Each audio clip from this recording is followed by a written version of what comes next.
Welcome to lecture 15. In this lecture, we're going to talk about batteries and internal resistance. Then we're going to discuss devices that we use to measure potential and current, voltmeters and ammeters. Let's start with just a reminder about batteries. So far in this class, we've assumed, although we haven't really talked about it, the fact that we have ideal batteries.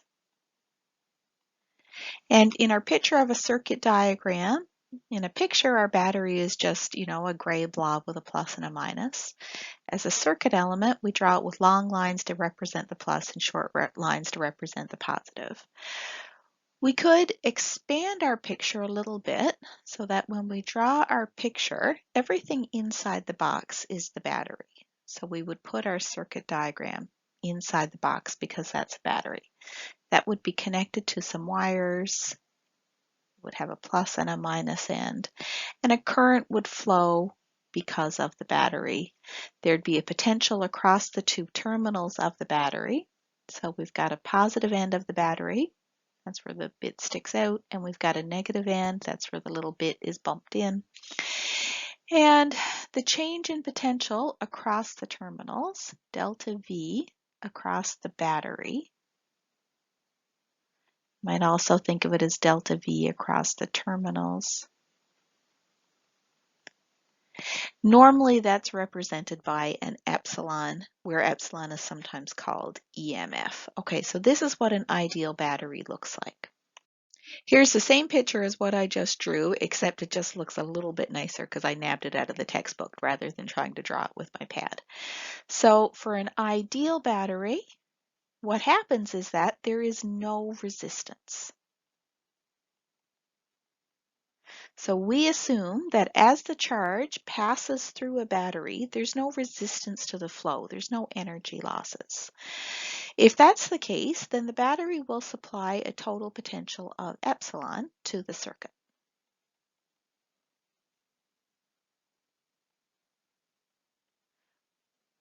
And that would be the same as the potential across the terminals. So delta V of the terminals is epsilon. So when you buy a battery from the store, a 1.5 volt or a 12 volt or whatever, this is the expectation, is that that's how much potential that's going to supply to a circuit. Now, of course, real batteries aren't exactly ideal.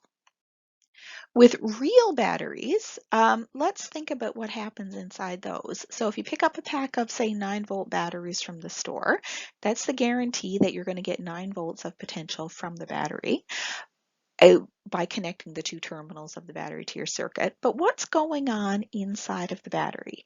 So inside of the battery, there's a bunch of chemicals, and a chemical reaction makes the charge flow. We know that when charge moves around, it encounters resistance through the molecular collisions. And the flowing of the charge is what supplies the energy. So the chemical reaction produces the potential energy of the batteries. We know that in a real situation, there is going to be some resistance. In an ideal situation, we say there's no resistance. So in an ideal battery, we say there's no resistance to the flow, and all of the energy from the chemical reactions goes to potential energy across the terminals. With the real batteries, we do have some small resistance.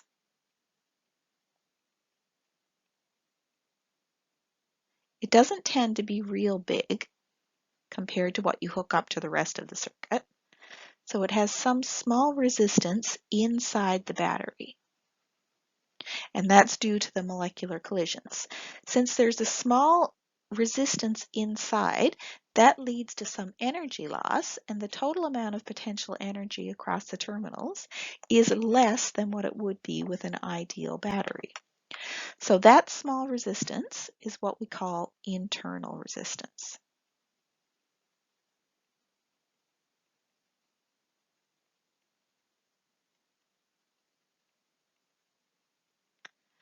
With regular resistors that we draw in our circuit diagrams, we label those with a capital R. Internal resistance we label with a lowercase r in general.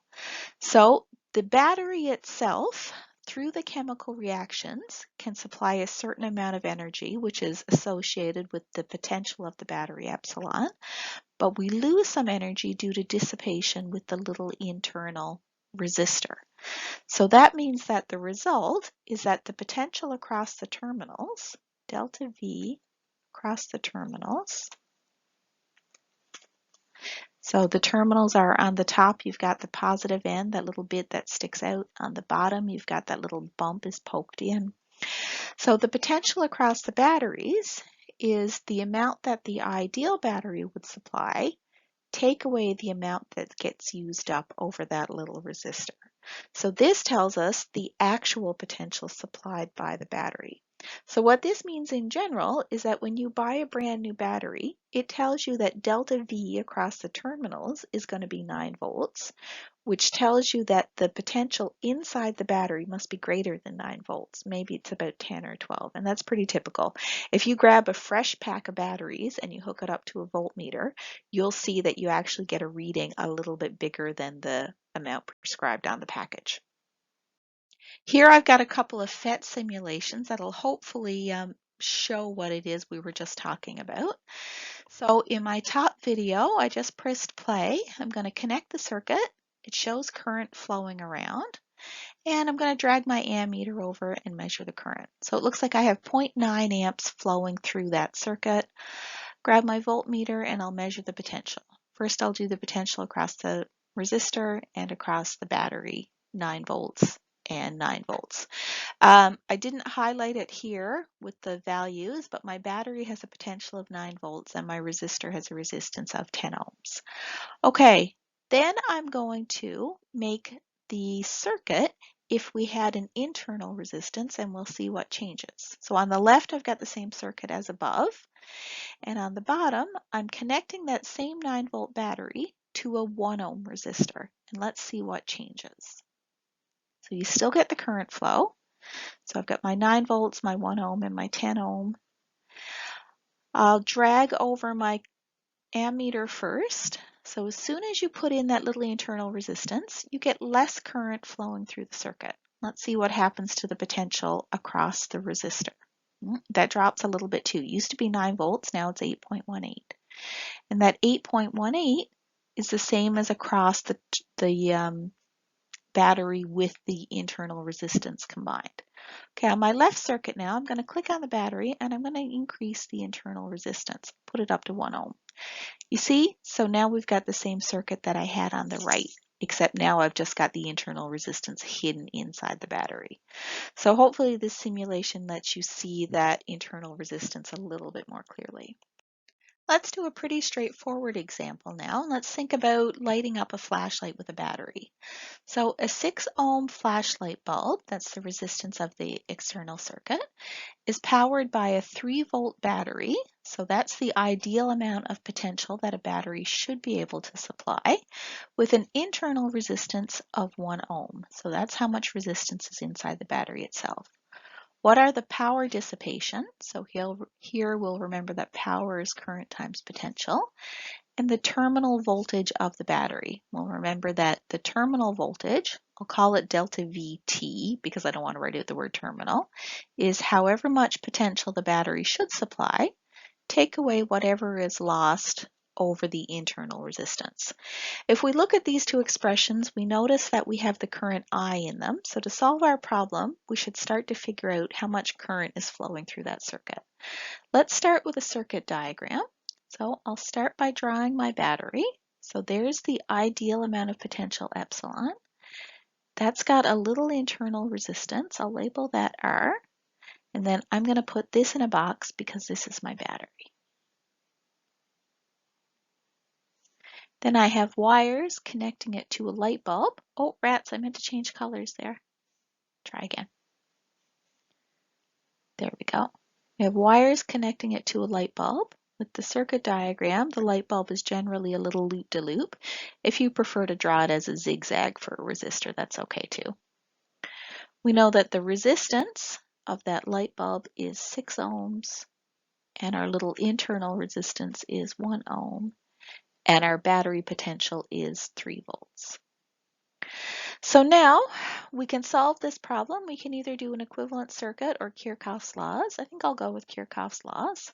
Let's draw in our current on this circuit. So the current comes out of the positive terminal of the battery and goes around the circuit. So that's our current I. Let's pick a loop. I'll pick a clockwise loop around the circuit, and we'll write down our potential law or our loop rule. So we'll start with the battery. The battery supplies a potential of 3 volts to the circuit. We come to our internal resistance. There's a drop over the internal resistance. We lose potential. That's equal to I times R. Then we come to our light bulb. So our loop is going in the same orientation as our current. That means we get a drop over the light bulb. So minus I times R there equals 0. So 3 volts minus the current times the internal resistance of 1 ohm minus the current times the light bulb resistance of 6 ohms equals 0. So we've got 3 volts equals the current times 7 ohms. So then our current is 3 volts divided by 7 ohms to get 0.429 amps. So there's the current running through that circuit.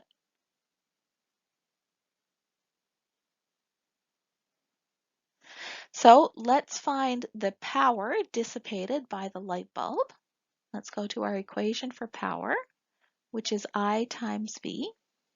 So you might notice that we actually don't know the potential difference across the light bulb. We could certainly calculate it, or we could remember that V is equal to I times R. That'll just save us one step in our calculation. So we plug in I times R for our potential, multiply that by I to give us I squared R. I is the current we just calculated, 0.429 amps. Remember to square that. R is the resistance of the light bulb, which is 6 ohms, to give us 1.10 watts. That's the power dissipation of our light bulb. Okay, the next bit was what is the terminal voltage of the battery? So the potential difference across the terminals of our battery, imagine you've got your plus terminal up here and your minus terminal down here. Your potential difference is your increase due to the ideal potential supplied by the battery. Take away whatever we lose over that internal resistance. So epsilon is given as 3 volts. We subtract our current, 0.429 amps, times the internal resistance of 1 ohm. And what we get for the terminal potential is 2.57 volts. So it's less than the ideal potential because we're losing some energy in that small internal resistance.